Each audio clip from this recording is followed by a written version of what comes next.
अल्हम्दुलिल्लाह अल्हम्दुलिल्लाहि कफ़ा व सलामुन अला इबादिहिल्लज़ीना इस्तफ़ा अम्मा बाद फ़अऊज़ु बिल्लाहि मिनश शैतानिर रजीम बिस्मिल्लाहिर रहमानिर रहीम व मिन कुल्लि शैइन ख़लक़ना ज़ौजैनि लअल्लकुम तज़क्करून सदक़ल्लाहुल अज़ीम। अल्लाहुम्मा सल्लि अला सय्यिदिना मुहम्मद व अला आलि सय्यिदिना मुहम्मदिन व बारिक व सल्लिम। अल्लाहुम्मा सल्लि अला सय्यिदिना मुहम्मद व अला आलि सय्यिदिना मुहम्मदिन व बारिक व सल्लिम। अल्लाहुम्मा सल्लि अला सय्यिदिना मुहम्मद व अला आलि सय्यिदिना मुहम्मदिन व बारिक व सल्लिम। आजकल ये बात लोगों के दरमियान मशहूर है, मुसलमान हो कि गैर मुस्लिम हो, कोई भी हो, वो समझते हैं कि दीन का रास्ता अलग है और दीन का दुनियावी उलूम फ़नून से कोई लेना देना नहीं। जो लोग स्कूल कॉलेज के अंदर पढ़कर आते हैं और पढ़ रहे हैं और जिनका ताल्लुक़ दुनियावी तालीम से है, वो ये समझते हैं कि इस्लाम का दुनियावी उलूम व फ़नून से कोई लेना देना नहीं। साइंस, जोग्राफिया, बायोलॉजी, फिज़िक्स, केमिस्ट्री, फला जितने भी उलूम और फ़नून दुनियावी पाए जाते हैं, उसका इस्लाम से कोई लेना देना नहीं। हालांकि कुरान करीम अल्लाह तबारक व तआला ने सारे उलूम व फ़नून का संगम बनाकर इसको भेजा है। और खाली मैं एक दो इशारात सिर्फ करूँगा आज कि साइंस जिसको आज अपनी तरक्की पर फ़ख्र है, आज चांद पर ज़मीनें खरीदी जा रही हैं, तरक्की के बड़े बड़े दावे किए जा रहे हैं, मंगल ग्रह मरीख़ पर पहुंचने का और वहां पर भी लैंड होने का जो है दावा किया जा रहा है कि हम वहां तक पहुंच गए, हम सुरैया तक पहुंच गए, हम फला सितारों तक पहुंच गए और हमने ये तरक्की कर ली, ज़मीन समंदरों के अंदर रास्ते बना लिए, ये कर लिए। तो साइंस और टेक्नोलॉजी को जो आज अपनी तरक्की और अपने डेवलपमेंट पर फ़ख्र है, तो उसकी बुनियादें इस्लामी उलूम से निकलती हैं, कुरान से निकलती हैं। साइंस का एक बहुत बड़ा उसूल है माइनस प्लस का उसूल है। इस उसूल की बुनियाद पर उन्होंने बहुत सारी चीज़ों को ईजाद किया, बेशुमार तरक्कियाँ की, लेकिन हमें नहीं मालूम। आज अफसोस के साथ कहना पड़ता है कि हमें अपने घर का भी पता नहीं है और बाहर का भी पता नहीं है।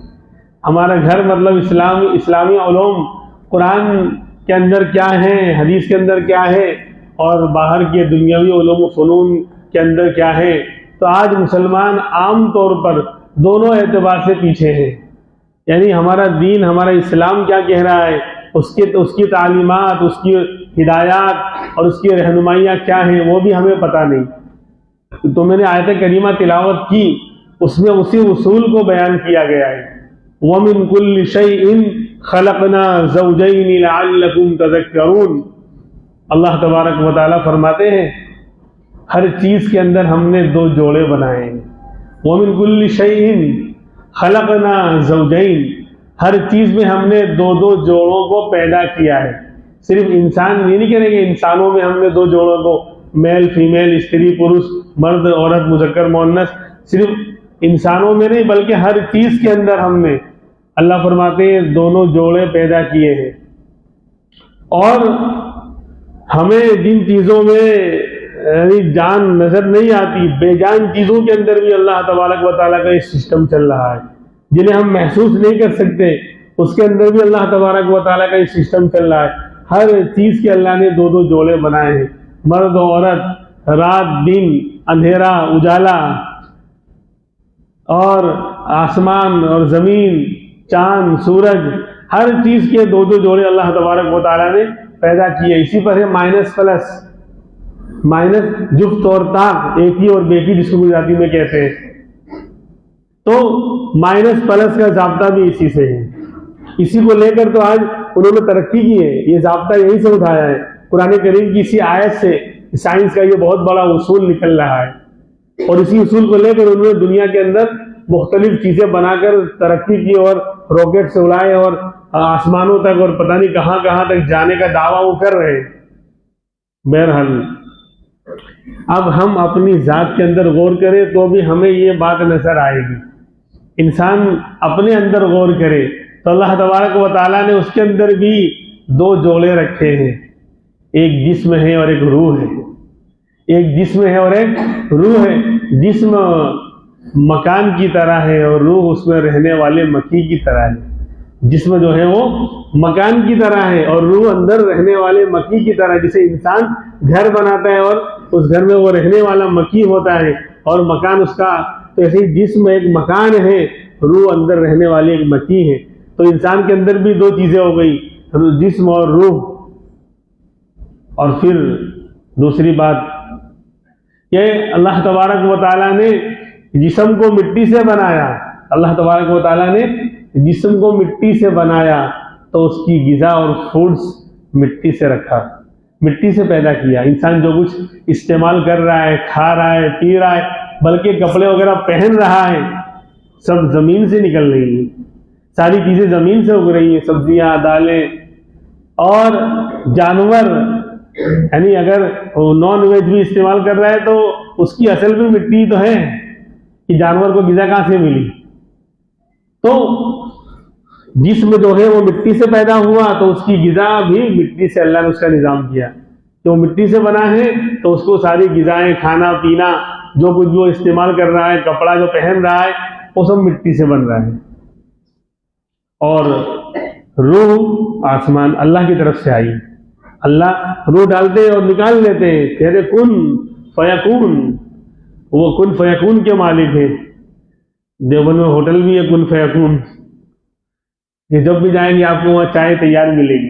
अल्लाह की सिफत है, कुन हो जा तो फयकून, वो चीज वजूद में आ जाती। तो टाइम नहीं लगता मेरे रब को बड़ी से बड़ी मखलूक को और बड़ी से बड़ी चीज को पैदा करने में। वो किसी न चीजों का मोहताज, न मशवरों का मोहताज, न बहुत बड़े क्या कहते हैं वर्कर्स और काम करने वाला का मोहताज, न बड़ी मशीनों का मोहताज, न बड़े कारखाने का मोहताज। वो कहता है कुन फयकून, कहता है आसमान बन जाओ तो आसमान बन गया, हो गया।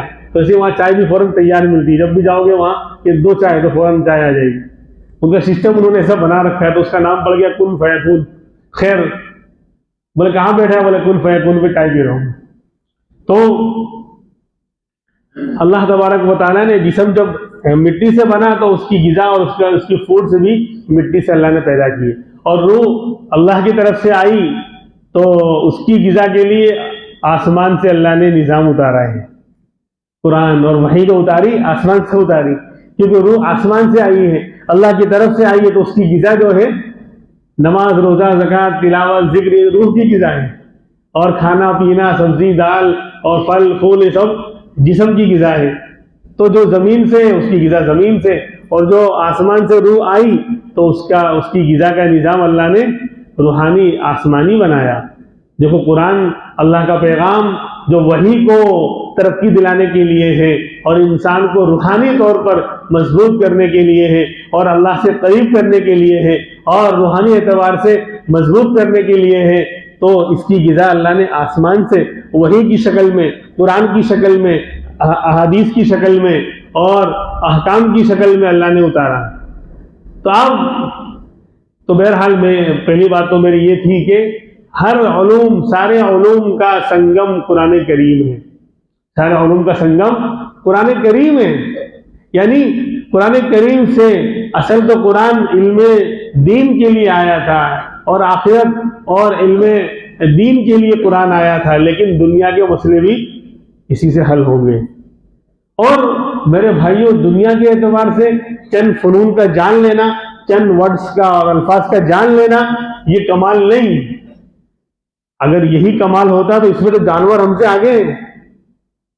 भाई इंसान पैदा होता है और बाद में वो नॉलेज हासिल करता है, वो बाद में पढ़ता है तो उसको नॉलेज आता है। लेकिन नॉलेज लेने के बाद भी वो दुनिया के अंदर बहुत सारी चीजों में गलती करता है, जानने के बावजूद। शुगर का पैटर्न यानी मरीज है, उसको मालूम है ये मीठा मेरे लिए फिर भी खाएगा, फला बीमारी है उसके अंदर ये चीज परहेज वाली है लेकिन वो भी फिर भी इस्तेमाल करेगा। यानी नॉलेज, एक तो नॉलेज बाद में आया, जाहिल पैदा हुए हम लोग। वल्लाहु अखरजकुम मिन बुतूनि उम्महातिकुम ला तअलमून शैया, अल्लाह ने तुमको तुम्हारे माओ के पेट से जब निकाला तुम कुछ भी नहीं जानते थे, बिल्कुल जाहिल। देखो बच्चा छोटा सा है, आग का अंगारा उसके हाथ में पकड़ा, वो पकड़ लेगा बल्कि मुंह में डाल लेगा। लेकिन बकरी का बच्चा पैदा हुआ, अभी मुर्गी का बच्चा पैदा हुआ, अभी चूजा निकला है अंडे में से, और फौरन वो दाना चुभेगा, वो कंकड़ और पत्थर नहीं खाएगा। और शेर की खाला अगर आ गई बिल्ली तो देख के उसको भागेगा, उससे डरेगा और माँ की आगोश में पना लेगा कि कौन सी स्कूल कॉलेज में वो पढ़कर आया था कि तुझे दाना चुगना है और पत्थर और कंकड़ नहीं खाना है, और तुझे जो है शेर की खाला आए तो देख के भाग जाना है, अपने आप को बचाना है। कौन सी स्कूल और कौन सा वो कोर्स करके आया है। यानी अल्लाह ने सबको हमसे ज्यादा जो है उनको हिदायत अल्लाह ने देखी भेजी इस मामले की। और वो जानवर गलती नहीं करता, बकरी के आगे गोश्त डालो कहेगी मैं नहीं खाऊंगी, और शेर का बच्चा अभी पैदा हुआ उसके आगे चारा डालो कहेगा मेरा परहेज है, मैं नहीं खा सकता। तो सब पहले से ये नॉलेज लेकर आए हैं, लेकिन इंसान पैदा होने के बाद नॉलेज हासिल करता है और दुनिया के थोड़े एक दो फन सीख लेता है, चंद अल्फाज आ जाते हैं तो वो इतराने अकड़ने लगता है, तकब्बुर और घमंड करने लगता है। हालांकि ये तकब्बुर घमंड की चीज नहीं है, जानवर इस मामले में हमसे आगे हैं, वो अपने नफा नुकसान को अच्छी तरह पहचानते हैं, और हम तो पढ़ने लिखने के बाद भी हम नुकसान वाली चीजों को इस्तेमाल करते हैं, जानने के बावजूद हम गलती करते हैं। बहरहाल तो साइंस जो है दुनिया का आज बहुत बड़ा, साइंस को बहुत बड़ा दुनिया का फन समझा जाता है कि इसके अंदर जो तरक्की करेगा दुनिया उसकी मुट्ठी में होगी, लेकिन उसको ज़ाब्ते कुरान से निकल रहे हैं। एक और मिसाल देता हूं फिर आगे बढ़ता हूं। हम बचपन में सुना करते थे, पहले ये लोग जब रिसर्च करके यहां तक नहीं पहुंचे थे, बच्चा पैदा हो तो उसको क्या देना चाहिए, तो पहले कहते थे पानी पिलाओ, पानी पिलाओ। अब रिसर्च करते करते अब पहुंचे हैं यहां पर, कहां, अब कहते हैं नहीं मां का दूध, सबसे पहले उसको उसकी मां का दूध दिया जाए, उससे ज्यादा बेहतर कोई चीज उस बच्चे के लिए नहीं है। अब पहुंचे हैं रिसर्च और क्या कहते हैं तहकीक करने के बाद, लेकिन कुरान और हमारा इस्लामी निज़ाम तो हमको पहले से तालीम दे रहा है, हमारा निज़ाम तो हमको पहले से तालीम दे रहा है। अल्हम्दुलिल्लाह रब्बिल आलमीन, रब जो है ना, रब होना कि सारे जहां का वो रब है, पालनहार है, परवरिश करने वाला है, तो उसकी परवरिश और रबूबियत की शान ये भी है कि वो बच्चा अभी तो पैदा हुआ नहीं, उससे पहले माँ की छाती में दूध जो सबसे ज्यादा शानदार गिजा और फूड है, उससे बेहतर दुनिया में कोई गिजा नहीं हो सकती, पहले से उसका निजाम और इंतजाम अल्लाह कर देते हैं, उसके बाद बच्चा पैदा होता है। ये अल्लाह का निजाम है, तो अल्लाह ने पहले से। और फिर अब ये लोग रिसर्च करके और पढ़कर और अब पहुंचे यहां तक कि अब पहले माँ का दूध देना चाहिए। और मेरे रब ने 2 साल तक की मुद्दत रखी कि 2 साल तक दूध पिलाए, उसके बाद थोड़ा सकते हैं।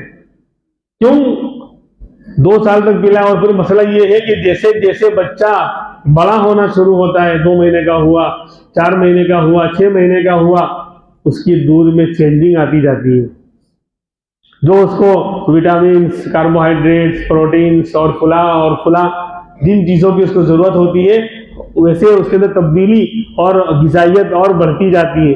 क्यों? बच्चा बड़ा हो रहा है, 6 महीने का हो गया, तो उसकी माँ के दूध के अंदर और ज्यादा प्रोटीन्स और ज्यादा जो विटामिन अंदर पाए जाएंगे, और ज्यादा वो दूध गाढ़ा होता जाएगा।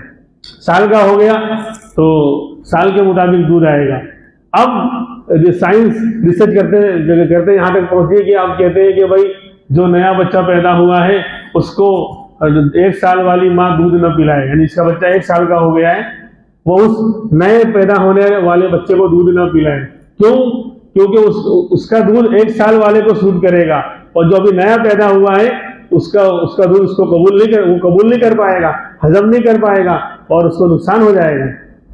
अब पहुंच रहे हैं लोग, और हमारा कुरान, हमारा इल्म, हमारी शरीयत ये पहले से सब बता चुकी है।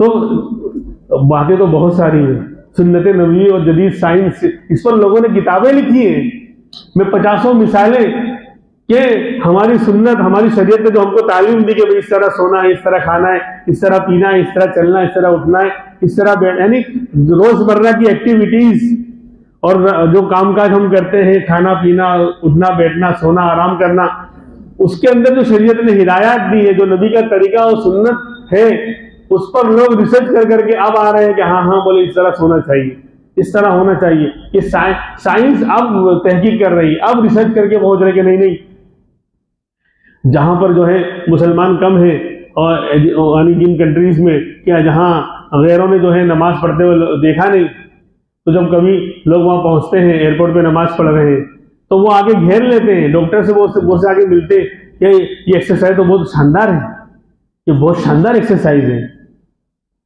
कि इससे बेहतर एक्सरसाइज हो ही नहीं सकती बदन की। यानी नमाज पढ़ना जो रुकू सजदा है, हाँ ये यानी इबादत, हम तो इबादत समझकर करेंगे, हम कोई एक्सरसाइज करने यहाँ नहीं आए हैं, लेकिन दीन पर चलने में दुनिया का तो फायदा अंदर पहले से मौजूद है।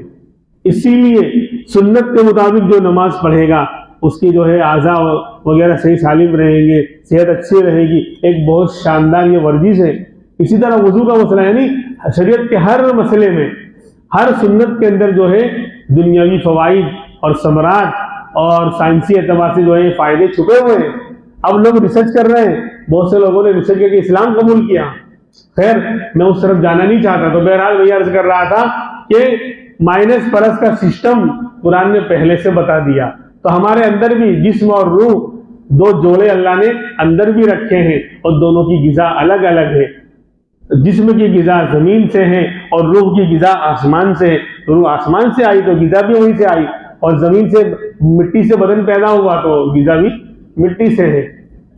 लेकिन अफसोस ये है कि हम जिस्म की तो फिक्र करते हैं, जिस्म की गिजा की और उसको सेव रखने की, महफूज रखने की और सेहतमंद रखने की हम फिक्र तो करते हैं, लेकिन रूह की गिजा और रूह को सेहतमंद रखने की हम फिक्र नहीं करते। कि बंदे को थोड़ा सा प्रॉब्लम हो जाए, कोई मसला हो जाए तो 10 जगह राय लेगा, 10 डॉक्टरों से कंसल्ट करेगा कि भाई इस मामले में कौन सा डॉक्टर अच्छा, 10-15 राय लेकर फिर बहुत एहतियात के साथ जाकर वो इलाज करवाएगा। और आज के ज़माने में लोग और ज़्यादा घबराए हुए और डरे हुए हैं कि नहीं नहीं 2 दिन बुखार आ जाए तो किसी ने रिपोर्ट करा लेनी चाहिए, ये हो जाना चाहिए, ये हो जाना चाहिए। यानी बहुत से खर्चे हम यूं ही करते हैं, यानी एहतियात की बिना पर। बहरहाल एहतियात करना चाहिए, उससे मना नहीं है, लेकिन जो एहतियात और जो गिज़ा हम जिस्म को दे रहे हैं, जिस्म की गिज़ा की जितनी फिक्र कर रहे हैं, रोटी कपड़ा मकान की, और जितना हम जिस्म को एक्टिव और महफूज रखने के लिए और सेहतमंद रखने के लिए कोशिशें कर रहे हैं, उसका 10वां हिस्सा भी हम रूह के लिए नहीं कर रहे हैं। 10वां हिस्सा भी नहीं हो रहा है कि रूह को महफूज रखना है, उसको सेहतमंद रखना है, उसको जो है मजबूत और पावरफुल रखना है, उसको वो गिज़ा देनी है जिससे रूह ताकतवर रहेगी, सेहतमंद रहेगी, तो अल्लाह की मददें आएंगी। देखो अल्लाह की मददें जिस्म को मोटा ताज़ा रखने और सेहतमंद रखने पर नहीं है। अल्लाह के वादे जिस्म को मोटा बनाने और सेहतमंद रखने पर नहीं है, बल्कि रूहानी गिज़ा के जरिए रूह को मजबूत करने पर। इन्नल्लज़ीना आमनू व अमिलुस सालिहात, जो भी आमाल सालिहा है, नेक आमाल है, अहकाम है, रोज़ा है, नमाज है, ज़कात है, हज है, सदका है, जिक्र है, तिलावत है, जितने भी नेक आमाल हैं वो रूह की गिज़ा है, वो रूह को मजबूत और पावरफुल बनाने के लिए है। पता चला कि जब रूह पावरफुल होगी, उसको गिज़ा मिलेगी, तो अल्लाह के वादे पूरे होंगे। अल्लाह आखिरत का मसला भी हल करेगा, मरने के बाद का भी, और दुनिया के मसले भी अल्लाह हल करेंगे। तो जिस रूह को गिज़ा पहुंचाने पर, जिस रूह को ताकतवर बनाने पर दुनिया और आखिरत दोनों जहां का मसला हल हो रहा है, उसकी हम फिक्र नहीं कर रहे। और जिस्म के ऊपर ठीक है सेहत की हिफाजत करना है, लेकिन उस पर दुनिया और आखिरत के वादे नहीं है अल्लाह की तरफ से। उसके लिए तो आज सारा इंसान उसी की फिक्र कर रहे हैं। और फिर बहुत से लोग कहते हैं कि भाई अच्छा, एक बात और, ये आगे इस पर फिर मैं आऊंगा। माइनस प्लस का सिस्टम हमारा चल रहा था, यानी अल्लाह तबारक व तआला ने ये सिस्टम और ये निज़ाम कैसा चलाया है, यानी हर चीज में 2-2 जोड़े हैं। हमें इंसानों में नजर आता है, समझ में आता है, जानवरों में समझ में आता है, परिंदों में समझ में आता है कि मर्द औरत, मुज़क्कर मुअन्नस, मेल फीमेल, स्त्री पुरुष वहां होते हैं। लेकिन हमें फल और फूलों में ये बात समझ में नहीं आती, हालांकि वहां भी है, फलों में फूलों में भी खजूर है तो खजूरन भी है, समझे। केरी है तो अब उसकी लेडीज अब क्या बनाएंगे, वो खुद ही पहले से लेडीज है। तो हर एक के अंदर मुज़क्कर मुअन्नस है, हर एक के अंदर। और अजीब व गरीब अल्लाह का सिस्टम और निज़ाम है। मैं एक मिसाल दूंगा सिर्फ, उससे आप समझेंगे कि अल्लाह की कुदरत कैसी है, कैसे अल्लाह ने दोनों जोड़ों को मिलने का और मिलाप का सिस्टम बना रखा है। भाई हर एक में अल्लाह ने जोड़े रखे, उनके मिलने का सिस्टम अलग अलग है। इंसानों के मिलने का सिस्टम अलग है, जानवरों का अलग, परिंदों का अलग। लेकिन जब तक नहीं मिलेंगे मेल फीमेल, नया यानी बच्चा वजूद में नहीं आ सकता, नई नस्ल आगे नहीं चल सकती उनकी। अब फलों फूलों में कैसा निजाम रखा, शहद की मक्खी, नहल अरबी में कहते हैं, पूरी सूरत इसके नाम पर उतरी है। अल्लाह तबारक व तआला ने इसको भी जो है पहले से तालीम देकर ग्रेजुएट बनाकर दुनिया में भेजा है। हमसे ज्यादा बहुत हाई लेवल का ग्रेड लेकर ग्रेजुएट बनकर ये दुनिया में आई है, समझे। हाई लेवल का यानी A+ ग्रेड लेकर ये दुनिया में आई है। इसको जो करना है और जो नहीं करना है, क्या करना है, कैसे करना है, सब कुछ पहले से ही सीख कर आई है, पैदा होने से पहले ही। अजीब व गरीब अल्लाह का निजाम है। वाउहा रब्बुका इलन नहल, यानी दिल में अल्लाह ने पहले से इसके डाल दिया, सिखा दिया है। अब क्या है, आप जानते हैं ये शहद तैयार करती है। शहद जो है यानी इसके मुंह से तैयार नहीं होता। बहुत से लोगों ने शहद की मक्खी को पकड़ा और मुंह में रस डालकर वापस निकाला कि शहद बन जाए, क़यामत की शाम तक नहीं बन सकता। कुरान करीम की आयतों में गौर करना पड़ेगा। यखरुजु मिन बुतूनिहा शराब, कि उसके पेट से वो जो रस चूसती है वो अंदर उतार लेती है, सिर्फ मुंह में नहीं रहता, अंदर खा जाती है, निगल जाती है, फिर उसके बाद उगलती है तो वो शहद तैयार होता है।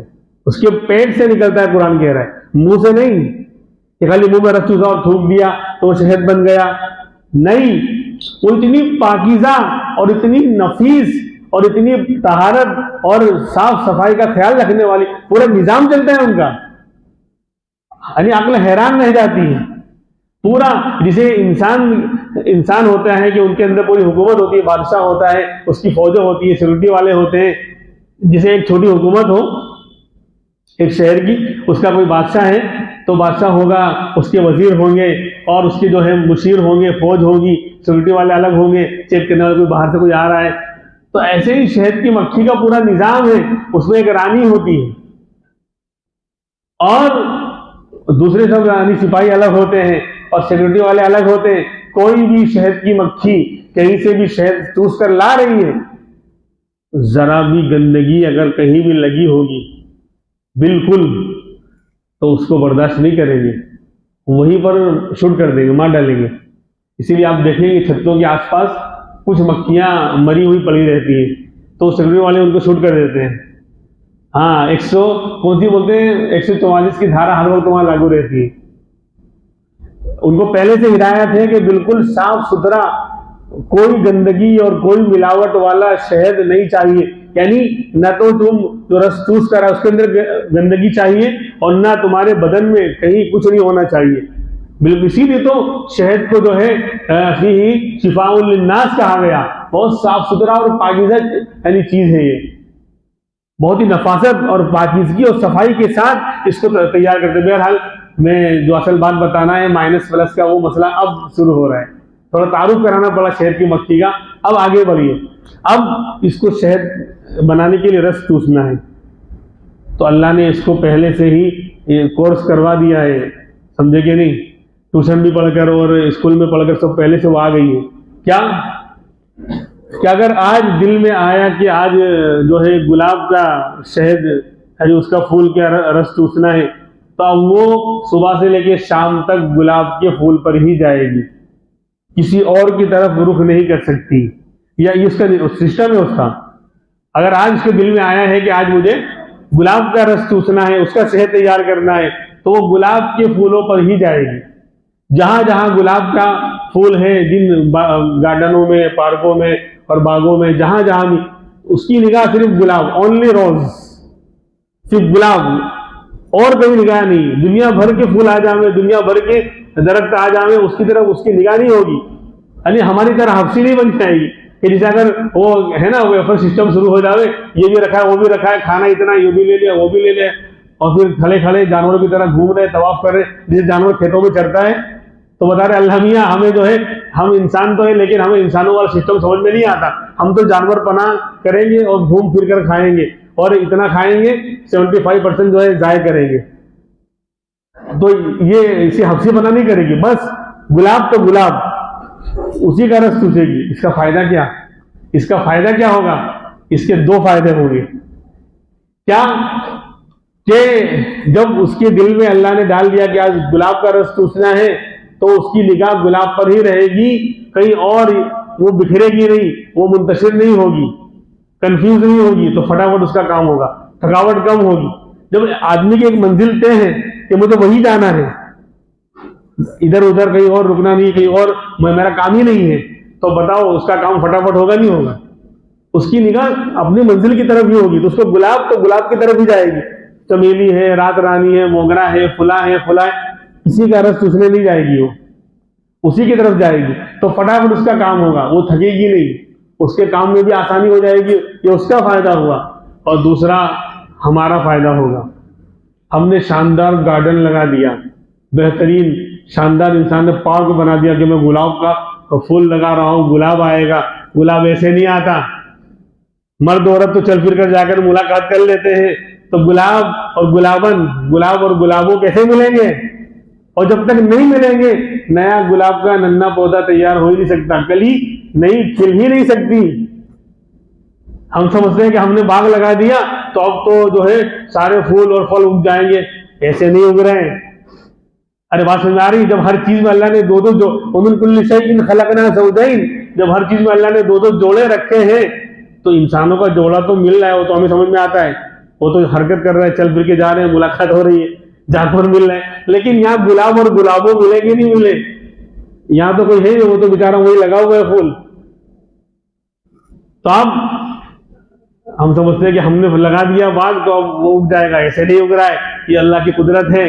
अब क्या वो जो शहद की मक्खी है ना, वो काम करेगी, वो दोनों को मिलवाएगी, शादी करवाएगी, फ्री में निकाह पढ़ाएगी।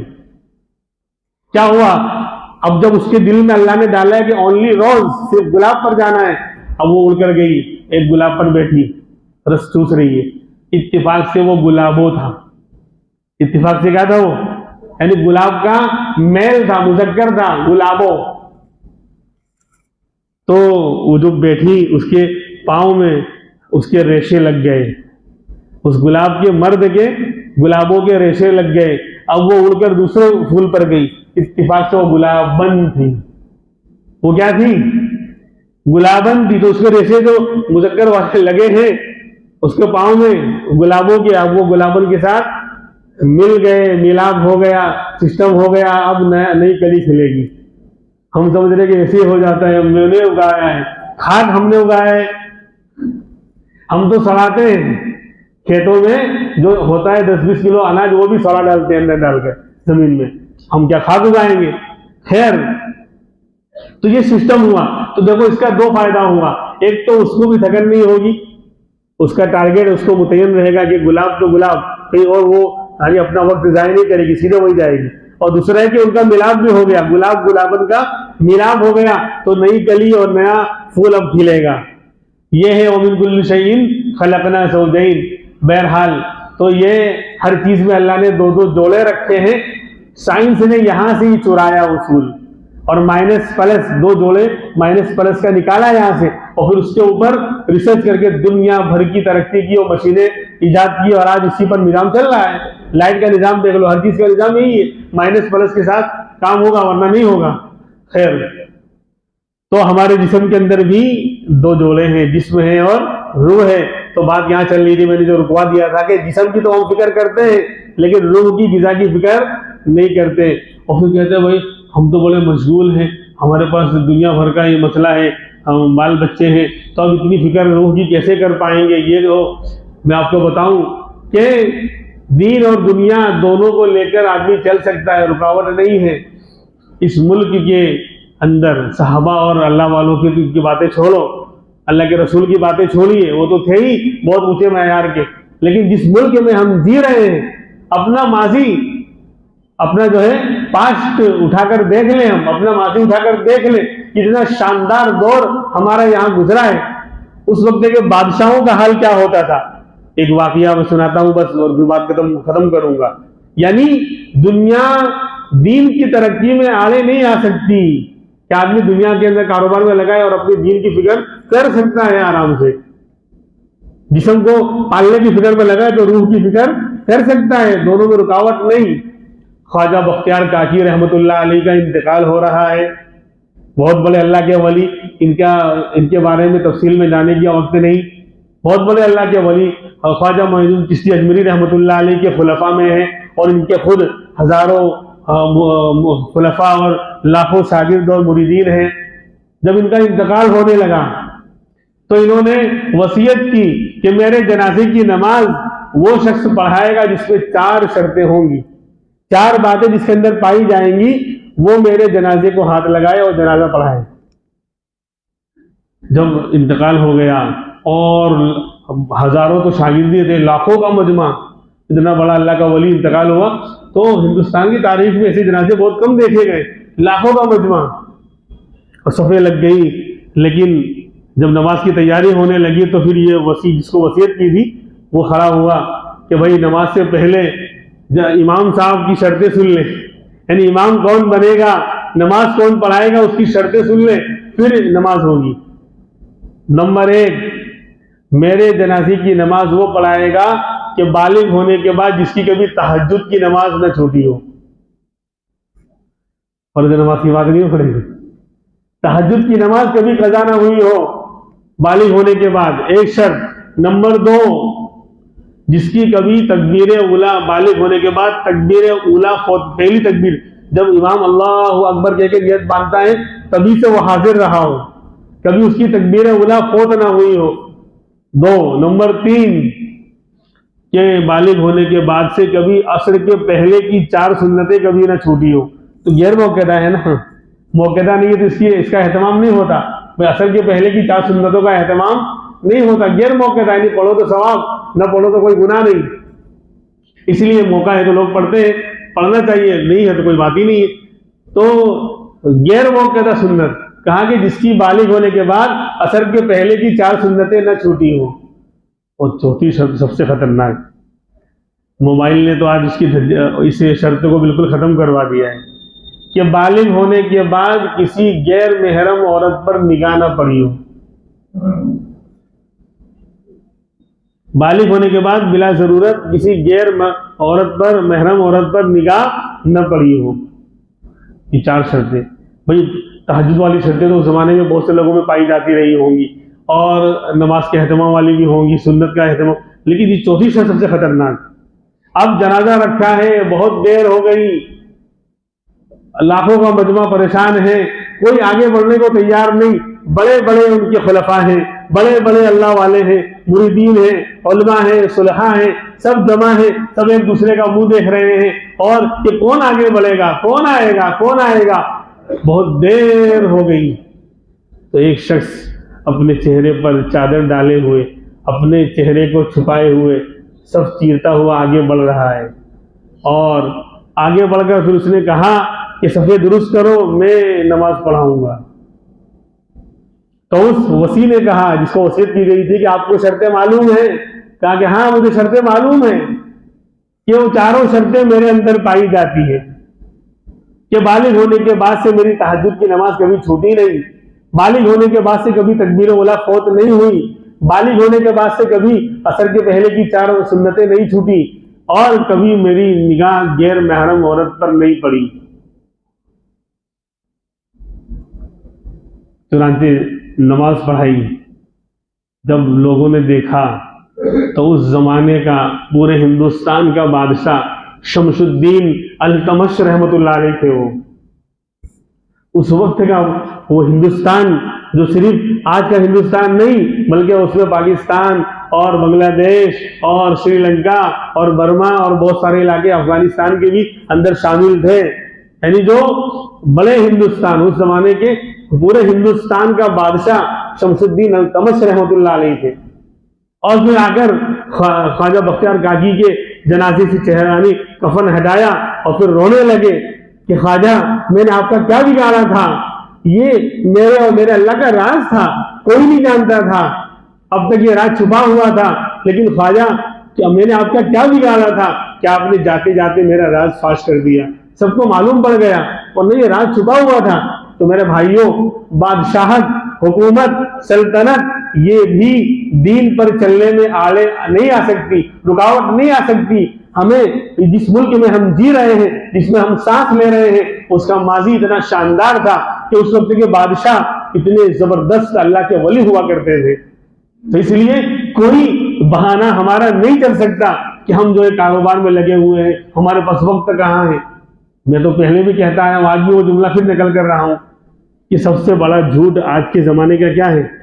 सबसे बड़ा झूठ आज के जमाने का, कोई मुसलमान कहे कि मेरे पास टाइम नहीं है, कोई मुसलमान अगर यूं कहे कि मेरे पास टाइम नहीं है तो सबसे बड़ा झूठ बोल रहा है वो। आम की बात कर रहा हूं, खास लोग कुछ हो सकते हैं मशगूल। क्यों? 5, 6, 7, 8 घंटे का मोबाइल का टाइम कहाँ है जो जाया होने वाला? वो तो है टाइम, चाय की दुकानों का टाइम, इधर उधर घूमने फिरने का टाइम। तो आम मुसलमान अगर कहता है कि मेरे पास टाइम नहीं तो सबसे बड़ा झूठा है, सबसे बड़ा। यानी अगर इसकी स्पर्धा हो, मुकाबला हो कि सबसे बड़ा झूठ कौन बोलता है, तो मुसलमान को अवार्ड मिल जाएगा। वो अगर कह दे कि मेरे पास टाइम नहीं है तो इसको पहला नंबर मिलेगा, सबसे बड़ा झूठ इसने बोला है आज। अगर इसका मुकाबला हो ना कि बड़ा झूठ कौन बोलता है, जिसे उस जमाने में जो पहले मशहूर था कि भाई सबसे बड़े झूठे लोग जमा हुए, कि जो बड़ा झूठ बोलेगा उसको इनाम मिलेगा। किसी ने कहा कि मेरे अब्बा के पास इतनी बड़ी लाठी थी कि वो बादल को हिला के बारिश ले आते थे। एक ने कहा कि मेरे अब्बा के पास इतनी बड़ी जमीन थी जी, यहां से लेकर बोले आसमान तक। तो जब इसने कहा कि लाठी कहां रखते थे, बोले तेरे अब्बा की जमीन में। तो एक नौजवान बैठा हुआ था चुपचाप, कहा तू भी आया मुकाबले में, तू भी बोल, अब तेरा नंबर आया, झूठ बोल सबसे बड़ा। तो कहा कि 2 औरतें एक साथ बैठी हैं चारपाई पर और 1, 2, 3 घंटे हो गए और खामोश बैठी हुई है, खामोश बैठी हुई है। तो कहा इसको नंबर मिलेगा। औरतें खामोश रह नहीं सकती, झगड़ा अगर बात नहीं होगी तो लड़ेगी, अगर बात बंद है ना तो 10 मिनट 15 मिनट के बाद कोई ना कोई बहाने से झगड़ा चालू हो ही जाएगा।